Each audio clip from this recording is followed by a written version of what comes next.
Hello everyone. Today our topic is difference between e-commerce and traditional commerce. First meaning, e-commerce means buying and selling of goods and services or carrying out commercial transaction or exchange of information through internet. Means कि हम जो भी goods and services cell करते हैं, जितनी भी commercial transactions करते हैं, information share करते हैं, वो electronically through internet करते हैं. ट्रेडिशनल कॉमर्स मीन्स फिजिकली हम बिजनेस करते हैं, exchange of products and services including all activities which encourage and promote exchange. Physically होता है. Second point is cost effective. E commerce में मिडलमैन एलिमिनेट हो जाते हैं, इसलिए प्रोडक्ट्स की कॉस्ट भी हमें कम पड़ती है, इसलिए ई कॉमर्स कॉस्ट इफेक्टिव है. In traditional commerce cost high होती है क्योंकि उसमें डिस्ट्रीब्यूटर्स, होलसेलर्स, रिटेलर्स सब इंक्लूड होते हैं. बट ई कॉमर्स में हम कस्टमर डायरेक्ट मैन्युफैक्चरर के साथ कॉन्टैक्ट कर सकता है. Third point is time saving. E commerce से हमारा टाइम सेव होता है. कंज्यूमर एंड बिजनेस जो भी ट्रांजैक्शंस है वो कंप्लीट कर लेते हैं फ्यू मिनट्स में through mobile phones, laptop. Means कि थ्रू इंटरनेट वो डीलिंग्स करते हैं. ट्रेडिशनल कॉमर्स में कोई भी ट्रांजैक्शन को टाइम लगता है क्योंकि कस्टमर को खुद जाना पड़ता है कोई बिज़नेस के पास अगर उसे कोई भी चीज़ चाहिए, प्रोडक्ट्स परचेज करने हैं या कोई भी इंफॉर्मेशन शेयर करनी है. Fourth point is processing. E commerce में सब प्रोसेस ऑटोमेटिक होता है through internet and traditional commerce में मैनुअली सारा प्रोसेस होता है. Fifth point is physical inspection. E commerce में गुड्स फिजिकली इंस्पेक्ट नहीं कर सकते कस्टमर्स क्योंकि वो सिर्फ पिक्स देख के उस प्रोडक्ट को परचेज कर लेते हैं. बट ट्रेडिशनल कॉमर्स में कस्टमर इंस्पेक्ट कर सकता है, फिजिकली गुड्स को टच करके या देख के परचेज कर सकता है.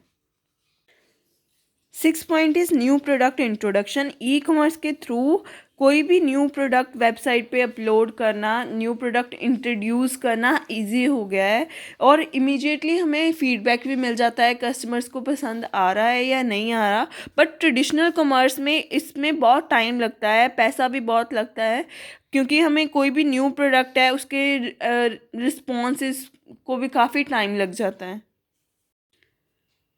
Seventh point is geographical accessibility. E commerce में हम अपना बिजनेस ग्लोबल मार्केट में लेके जा सकते हैं, वर्ल्ड वाइड ट्रेडिंग कर सकते हैं गुड्स एंड सर्विसेज की through website. But traditional commerce में हम अपना business physically only regional to national level पे लेके जा सकते हैं. उसमें भी हमारे काफ़ी एक्सपेंसेस लगते हैं, काफ़ी इन्वेस्टमेंट होती है. बट ई कॉमर्स में हमारी ज़्यादा इन्वेस्टमेंट नहीं होती. Eighth point is profit. E commerce के थ्रू हम अपना बिजनेस वर्ल्ड वाइड लेके जा रहे हैं तो हमारी सेल्स भी इंक्रीज़ होगी. सेल इंक्रीज़ होगी तो हमारा प्रॉफिट भी ऑब्वियसली इंक्रीज़ होगा. ट्रेडिशनल कॉमर्स में हमारी कॉस्ट भी ज़्यादा लगती है क्योंकि उसमें मिडल मैन्स इंक्लूड होते हैं और हमारी लिमिटेड सेल होती है, इसलिए हमारा प्रॉफिट भी कम हो जाता है. Ninth point is time accessibility. E commerce में 24 hours and 7 day services available होती हैं और ट्रेडिशनल कॉमर्स में जितने टाइम बिजनेस ओपन है मींस कि वर्किंग आवर्स में ही हम सर्विसेज ले सकते हैं.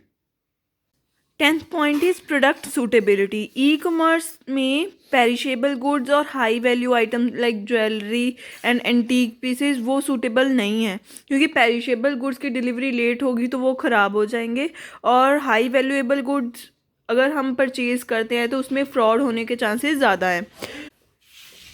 ट्रेडिशनल कॉमर्स में हम प्रोडक्ट्स को टच और फील कर सकते हैं, इसलिए perishable goods, high value goods इसके लिए सूटेबल है. 11th point is customer interaction. E commerce में बिजनेस टू कस्टमर की इंट्रैक्शन स्क्रीन टू फेस होती है. अगर कंपनीज कस्टमर के साथ अच्छे रिलेशनशिप बनाना चाहते हैं तो उन्हें उनकी लॉयल्टी जीतनी पड़ती है. अगर वो उन्हें क्वालिटी प्रोडक्ट्स प्रोवाइड करेंगे, सर्विसेज गुड प्रोवाइड करेंगे, आफ्टर सेल सर्विसेज भी प्रोवाइड करेंगे तो उनके रिलेशनशिप्स अच्छे होंगे. ट्रेडिशनल कॉमर्स में बिजनेस एंड कस्टमर की इंटरेक्शन फेस टू फेस होती है, इसलिए बिजनेस के लिए कस्टमर की लॉयल्टी विन करना इजी हो जाता है. Twelfth point is fraud chances. E commerce में फ्रॉड होने के चांसेस काफ़ी हैं, इसलिए कस्टमर्स अपनी इंफॉर्मेशन देने से डरते हैं। But in traditional commerce fraud होने के चांसेस कम हैं, क्योंकि बायर एंड सेलर की इंटरेक्शन पर्सनली होती है, तो फ्रॉड होने के चांसेस कम हैं।